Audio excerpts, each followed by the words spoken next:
अभी भारत में एक घटना हुई, राम मंदिर दान पात्र की चोरी की।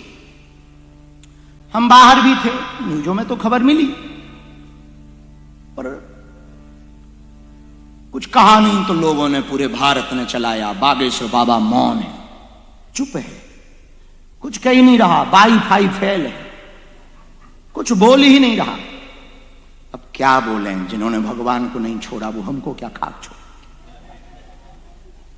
जिन्होंने भगवान को, विचार करो, हमें तो बड़ा आश्चर्य लगा कि कितना दुर्भाग्य आ गया सनातन की अंदर, कितनी विचित्रता आ गई। हमारा तो दिल उस दिन से टूट पड़ा। एक अकेला रावण था, माता जानकी का चोरी करके ले गया था, और हमें लगता है रावण तो ये भी है, बस रूप बदल गए। इन्होंने तो, रावण ने तो केवल माता जानकी जी की चोरी की थी, राम मंदिर के दान पात्र में लाखों लोगों की श्रद्धा चोरी हुई, करोड़ों लोगों का भरोसा चोरी हुआ। और हमें खबर मिली कि FIR हुई है,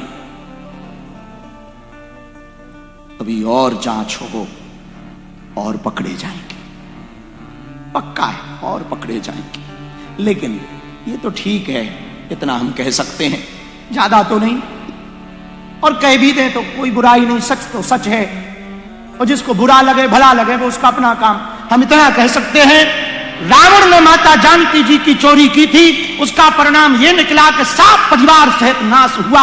करोड़ों लोगों के दान, राम मंदिर में राम को दिए हुए दान को जो चोरी करेगा, पक्का है वो सरकारी दंड तो पाएगा ही, भगवान का महादंड पाएगा, महादंड पाएगा, ये तो पक्का है, महादंड पाएगा, उसे कोई छोड़ नहीं सकता। बस जो लोग भगवान के यहां पर रहकर हम, लेकिन एक बात सरकार को जरूर कहेंगे, मंदिरों को साधुओं के हवाले छोड़ना चाहिए, जो मंदिरों की गरिमा जाने, साधु साधुता से मंदिर की व्यवस्था चलाए। सरकारी व्यवस्था से कई बार व्यवस्थाएं ठीक होती हैं, पर जब फॉल्ट होता है तो पूरा सिस्टम ही फॉल्ट होता है। वैसे तो FIR हुई है, पर हम चाहते हैं कि अभी मछलियां पकड़ी गई, मगरमच्छ भी पकड़े जाए। हाँ, और ऐसा कई बार होता है, कई बार क्या, पूरी दुनिया में कुछ देशों को छोड़कर बाकी देशों का कानून ऐसा है, मकड़ी की जाले की तरह। भारत का कानून तो ऐसा ही, मकड़ी की जाले की तरह, भारी चीज निकल जाती है, छोटी फंस जाती है। हाँ, भारी चीज निकल जाती, छोटी फंस जाती। तो कई लोगों ने कहा कि बाबा तो बोला नहीं, क्या कहें, हमारे दिल से पूछो कि क्या बीती। जिन राम मंदिर के लिए 500 साल पूर्वजों ने इंतजार किया, उनके यहां ऐसी स्थिति देखकर भक्तों पे क्या बीती होगी।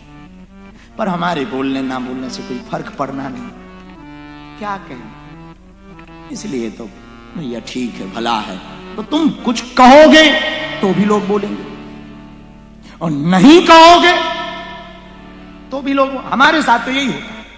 अब हमने कह दिया, आप देखना कल से फिर लोग बोलता दिया, पर्ची नहीं खोली। तुम तो जानते हो बाबा बक बक क्यों करते, पर्ची खोलो, नाम बताओ, किसका नाम है, नाम बताओ।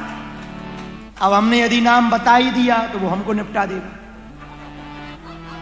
आज नहीं तो कल निपटा देगा, तो हम दूसरों के नाम ही नहीं बता पाएंगे, पक्का है। तो स्वाभाविक है, इसलिए फायदा इसी में है। और चुप रहो, बाबा बोलता नहीं, गूंगा हो गया, आजकल बाबा का वाईफाई काम नहीं कर रहा, तो दिक्कत। अब ऐसी परिस्थिति में आप दुविधा में पहुंचो तो क्या करो। हमारे जैसा जितने में काम चले, हमारे संतों ने जो कहा वो हम कहना चाहिए। ऐसी वाणी बोलिए मन काया पखो, औरन को शीतल करे, आपों शीतल हो। और महात्माओं ने दूसरी बात भी कही, वशीकरण एक मंत्र है, तज दे बचन कठोर। ये वशीकरण मंत्र है, प्रिय बोल। प्रेम से बोलो, जितने में काम चले उतना बोलो, ना बोलो तो दिक्कत, बोलो तो भक्ति करो तो दिक्कत। बड़े पंडित बन रहे, बड़े पुजारी बन रहे, बड़ी धर्मात्मा बन, बड़ी मीराबाई बन रही, और यदि करो तो ये बात है, ना करो नास्तिक है, नास्तिक राक्षस है, रावण का खानदान का। अरे भाई करें क्या? हमारे पास एक मंत्र है, हाथी चले बाजार, कुत्ते भौंके हजार। तुम चले जाओ। और ये भजन की लाइन याद रखना, रजा है वो मेरी, वो मेरी खुशी है, रजा है जो तेरी जो रजा उसी में मेरी। बड़ा प्यारा लाइन है, हमें तो बड़ा प्यारा लगा। तेरी साधना मेरी जिंदगी, रजा हो जो तेरे, वो मेरी खुशी।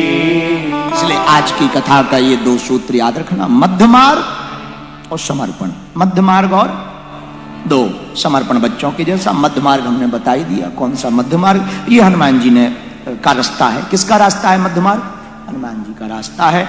इसी के साथ आज की चर्चा को विश्राम करके हमें सबको मिलके भभूति भी देंगे, तो सबको हम अपने हाथ से भभूति देंगे और आशीर्वाद देंगे। इसके बाद में you are going, I am sowing. और हम पहली बार आए पर हमको बहुत अच्छा लगा। आपकी भाषा में पूछे आपा खबर, उसको जवाब में क्या बोलेंगे? माई, बाइक, बाइक, आपा खबर। ओ अच्छा है। और एक और शब्द लिख के लाए हम, समुआ रांग बागुस। हाँ, समुआ बागुस, इसका अर्थ क्या हुआ? आप सब कैसे हो? आप क्या उत्तर दोगे अपनी भाषा में, इंडोनेशियन भाषा में क्या उत्तर दोगे? बागुस, बागुस वाली, काली, काली, काली, साली। जो तुमने पाया उसी को पाने के लिए तो कितने पागल। तो वो जो चेला था हवाई जहाज में, उसको हमने फिर बाद में तो नहीं कुछ कह पाए, लेकिन अब वो सुन तो रहा है कथा कि भाई इकोनॉमी में तुम आए तो तुमको ये पीड़ा थी कि हमको तो इकोनॉमी मिली, पर कुशल मनाओ कि तुम्हें इकोनॉमी मिल गई। कई लोगों को इकोनॉमी भी नहीं मिली, और हम ये कहना चाह रहे हैं कि लाखों ऐसे लोग हैं बिजनेस क्लास, फर्स्ट क्लास में भी आकर के बागेश्वर धाम के मंच पर नहीं बैठ पा रहा। तू तो साथ में चल रहा है, क्या चाहता ठटरी के बड़े। इसके बाद भी रजा हो जो तेरे, वो मेरी खुशी। रजा हो जो तेरे, वो मेरी खुशी। इसलिए आपको भी हम ये उदाहरण देकर कहेंगे, जो आपको मिला वो कम नहीं, जो नहीं मिला उसका कोई गम नहीं। जो मिलेगा वो एक ख्वाब है, जो अभी पाया यही लाजवाब। आपने जो अभी पाया वो कम है क्या? इसी में प्रसन्न रहो, व्यर्थ में मत बर्बाद हो। अर्थ का कोई अर्थ नहीं होता, अर्थ का परमार्थ होता है। परमार्थ का अर्थ होता है पर अर्थ का कोई अर्थ नहीं होता, अर्थ का सिर्फ परमार्थ होता है। इसलिए ज्यादा भागम भाग करोगे हाथ कुछ ना पाओगे। और देखो हमने कल कहा था, फिर कहें, चाहे जितना ट्रेवल कर लो, चाहे जितना दौड़ लो, चाहे जितना भाग लो, चाहे जितनी आप मैराथन कर लो, बाद में पहुंचना शमशान पे। हाँ, चाहे जितनी भागम भाग करो, अंतिम मंजिल शमशान। और जब वो है ही है तो आपको सुनकर बड़ा आनंद आएगा। हमने अपना बागेश्वर धाम शमशान घाट पर ही बनाया। हम जब नए नए बाबा बने तो गांव के लोग हमसे बोले कि चरण रखने आओ जरा गुरुजी। हमने कहा क्या चरण रखने, तुम्हारे घर आए, एक दिन तुमको ही यहीं आना है। मरोगे तो मरोगे यहीं, जलोगे फुकोगे यहीं, यहीं मिल लेंगे, मीट कर लेंगे। और हम भी रात को जब तुम जल जाओगे तो पूछोगे हाउ आर यू, और तुम भी वही कब्र से कहना I am good not better than you माई गुरु जी। तो गांव वाले फिर बड़े नाराज हो गए कि ये बाबा तो पागल हो गया। पागल वाली कोई बात नहीं है, बात सीधी सी है, सच वाली बात है। तो हम आपको यही कहना चाहे जितना दौड़ लो अंत में पहुंचना वही है। तो जब वहां पहुंचना ही है तो उसके पहले जीवन का आनंद लेना। तो यदि आप अपने भरोसे रहोगे तो खुद झंझट झेलना पड़ेगा, भगवान के भरोसे रहोगे तो भगवान को झंझट झेलना पड़ेगा। इसलिए भजन जब गा रहे थे तब इसमें एक शब्द बड़ा प्यारा था, अब वो हमें बड़ा अच्छा लगा। फिकर हो जो दिल में तो अपनी खता। फिकर शब्द हमें बड़ा अच्छा लगा। यदि भगवान का जिक्र है तो फिकर क्या, तेरे जीवन में भगवान का जिक्र है तो फिकर क्या।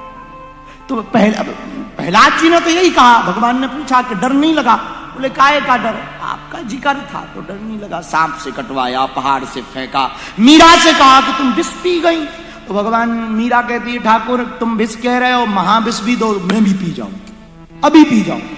ठाकुर जी बोले क्यों, मीरा कहती है तुम्हारा जिक्र है और हमको विष कह के नहीं पिलाया, ठाकुर का चरणामृत है ऐसा कह के पिलाया। तो हमें क्या लेना, मेरी गाड़ी तेरे हवाले, तू जाने तेरा काम जाने।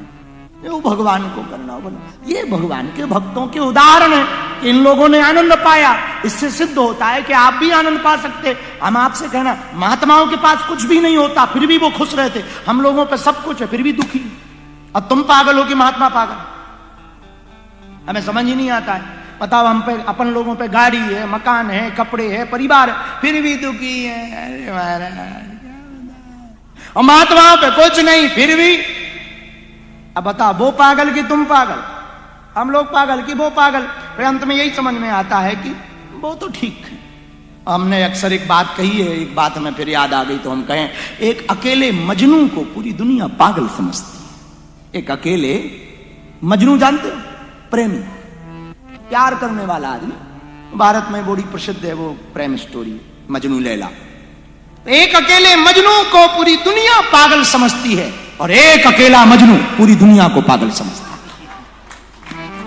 वो अकेला पूरी, यही भक्तों का हाल है।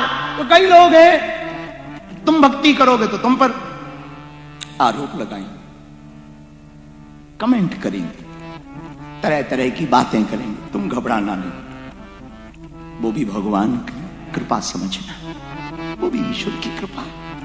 तुम जो भी करोगे लोग कुछ ना कुछ तो कहेंगे, कुछ ना कुछ तो कहेंगे, ना कहो तो भी कहेंगे।